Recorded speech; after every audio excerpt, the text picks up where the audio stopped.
Il me semble que dans un premier temps, pour l'établissement par exemple de jeunes entrepreneurs qui veulent se lancer dans la profession, le coût de certaines locations ou de certains rez-de-chaussée commerciaux est assez rédhibitoire. Je viens de rencontrer le problème avec deux jeunes.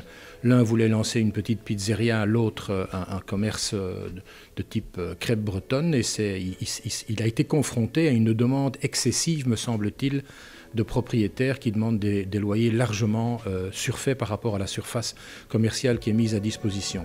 Donc je pense que s'il y a un rôle que nous pourrions jouer en tant que commune sur le plan local, c'est de développer une politique immobilière. C'est-à-dire que nous pourrions petit à petit, avec des aides régionales autant que faire se peut, il y en a pour le logement, pourquoi pas pour les raies commerciaux, acquérir des immeubles au cœur de nos petits quartiers commerçants, par exemple, et pouvoir mettre alors ce rez-de-chaussée commercial à disposition de jeunes entrepreneurs, mais moyennant un loyer beaucoup plus bas que ce qu'ils auraient pu trouver dans le privé. Je pense que c'est une des formules que les communes et que, en tout cas, Berchem-Sainte-Agathe va développer à l'avenir. Si nous devons prendre en compte cette évolution des travailleurs dans leur recherche de qualité de vie, il faut qu'ils soient formés, mais il faut qu'ils aient des conditions de travail correctes. Regardez ce qui se passe avec Ryanair. À un certain moment, ça casse. On ne peut pas continuer à exploiter les gens pour des salaires qui ne sont pas suffisants. On ne peut pas leur imposer des heures qui soient vraiment impossibles à réaliser et qui mangent totalement, je dirais, leur vie de famille. Peut-être que l'ORECA devra aussi s'adapter un peu en fonction de cette demande-là et combiner à la fois une formation qui doit être soutenue par les pouvoirs publics parce qu'on sait que c'est un métier difficile, que les choses soient claires. Servir les autres est toujours un métier difficile, que ce soit dans l'ORECA ou même dans la gestion communale, ça je peux vous assurer. Mais alors peut-être voir aussi comment ménager aussi la qualité de vie de ceux qui sont employés dans le secteur. Aujourd'hui, qu'est-ce qui va faire le succès de l'ORECA? Ce qu'il a fait toujours le succès de l'ORECA. Un bon service, un bon produit et le sourire de la crémière. Et aujourd'hui, il faut convaincre par la qualité de son service et convaincre par la qualité de son produit. Et si possible, rester aussi dans un créneau de prix raisonnable parce que le pouvoir d'achat du consommateur, lui, n'augmente pas nécessairement de manière importante ces dernières années. Ça risque pas de continuer de s'améliorer. Ça veut dire qu'il faut trouver vraiment le juste milieu entre le plaisir de se retrouver à table et la déception de l'addition, si vous voyez ce que je veux dire. Eh bien, je pense que l'ORECA devra aussi combiner des choses. Un magasin où on peut manger et sortir, repartir avec une bouteille de vin ou un plat même, ou un dessert, ou un biscuit qu'on a goûté à table, va donner un double attrait à la visite chez cet ORECA. Et je pense que c'est vers cette innovation qu'il faut tendre. Évidemment, ce ne sera pas possible pour tous les commerces. Il y aura des commerces de base qui vont rester, ou un bon restaurant qui sera un bon restaurant, qui aura une bonne clientèle, c'est très bien, mais aussi faire part à l'innovation. Il faut savoir que heureusement que nous avons l'Europe à Bruxelles, parce que l'Europe, c'est quelques millions, si pas des milliards de développement socio-économique que nous avons connu depuis l'arrivée de cette Europe à Bruxelles. Alors ça a des désavantages parce que ça fait augmenter les prix en matière de logement, par exemple, mais ça a des avantages parce qu'il y a tout un potentiel, je dirais, de services qui sont développés autour de l'Europe, que ce soit de l'hébergement, que ce soit de l'ORECA, que ce soit du service nettoyage, etc. Ce sont des emplois pour les Bruxellois de préférence. Et donc il faut non seulement ne pas simplement viser le haut de gamme de gens qui ont vraiment un gros portefeuille européen et qui viennent dépenser de l'argent à Bruxelles, il faut garder aussi les strates intermédiaires. Donc soutenir ceux-là aussi est important. Autant les grands groupes vont aller chercher des 3 étoiles, des 4 étoiles, voire des 5 étoiles, et essayer de développer alors un service, je dirais, haut de gamme, moyenne gamme, haut de gamme, autant, je dirais, ce que j'appellerais le bas de gamme, mais moi je ne le considère pas comme ça, mais je dis le tout venant, le plus populaire, est aussi utile dans une économie et permet alors d'avoir des touristes qui viennent aussi à Bruxelles en y trouvant leur compte sur le plan de l'addition finale. Je pense que supprimer Airbnb ou des initiatives de ce type-là, il ne faut pas rêver. Ça va continuer à fonctionner parce que ça répond aussi à une demande, des gens qui demandent aussi de la proximité. Les chambres d'hôtes, c'était du Airbnb avant la lettre, même au sein des Gîtes de France, par exemple, et des choses pareilles. Donc ça veut dire qu'il y a une demande aussi de rencontrer les gens. Bon, il faut cadrer. Je pense que l'Europe a un rôle là-dessus.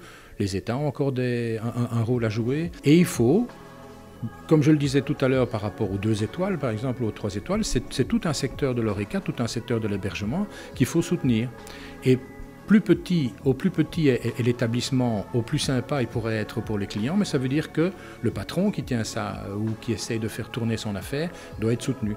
Donc je trouve qu'on doit vraiment avoir une attention particulière pour les plus petits établissements, pour ceux qui sont encore, je dirais, des établissements familiaux, ou en tout cas des entreprises familiales ou quasi familiales, et qui méritent aussi d'avoir leur soutien et leur visibilité à côté d'Airbnb ou des grands secteurs.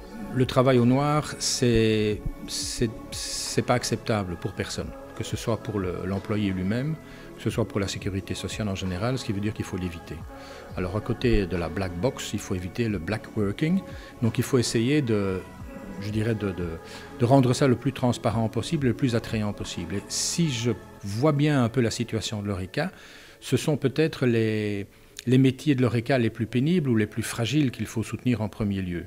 Sans doute en allégeant les charges sociales, voire en permettant de ne pas en payer pour un premier emploi qu'on ouvrirait, par exemple pour un jeune qui commence dans le secteur Horeca, et permettre donc je dirais aux gens les plus sollicités, qui ont les aspects du métier les plus durs, d'avoir des salaires réguliers, d'avoir une rentrée financière correcte qui leur permettent d'envisager leur propre carrière et leur vie familiale. Le piétonnier de Bruxelles, voilà, moi je trouve que le principe du piétonnier, moi je suis pour, je suis comme chaland, je préfère aller me promener dans un piétonnier et regarder les vitrines que de devoir éviter les voitures qui me roulent sur les pieds.